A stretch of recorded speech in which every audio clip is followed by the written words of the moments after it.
ang sentro nitong si Bagyong Opong sa coastal waters of Santa Cruz, Occidental Mindoro kaninang alas 4 ng hapon. At sa mga sandaling ito ay nasa may Mindoro Strait na sa may Occidental Mindoro. Sa mga susunod na oras ay unti-unting pupunta na ito sa may West Philippine Sea at palayo ng ating kalupaan.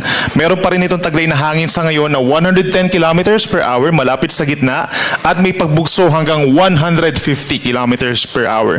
At mabilis na kumikilos west-northwest at 35 kilometers per hour.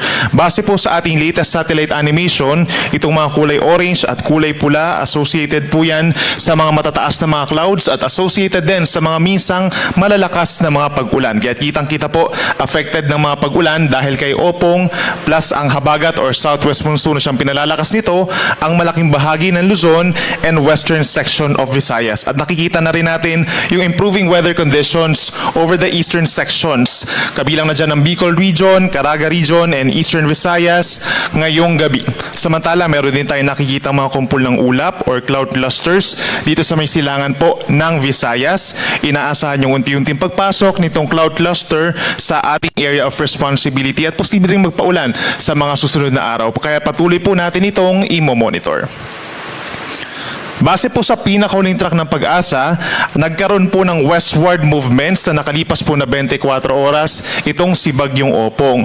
Kagabi po, nagkaroon siya ng landfall for the first time sa may Eastern Samar, nagkaroon ng second and third landfall dito po sa may Masbate, fourth and fifth landfall naman po kaninang umaga dito sa may lalawigan ng Romblon, at sa tanghali naman sa may Mansalay, Oriental Mindoro kaninang 11:30 in the morning, at sa ngayon nga po ay nandito na sa may coastal waters po ng Occidental Mindoro. So malaking factor yung kanyang westward movement doon po sa may high pressure area nandun sa may North Philippine Sea.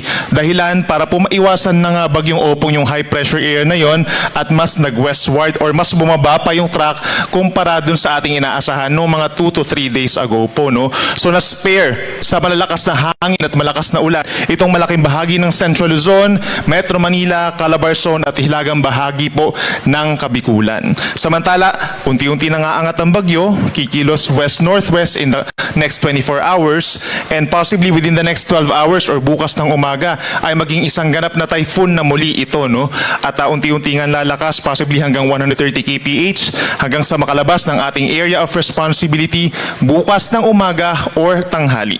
Pero pagdating naman sa lawak ng bagyo, kung mapapansin po nila, nasa 440 kilometers yung kabuang radius po niya at yung diametro halos 900 kilometers.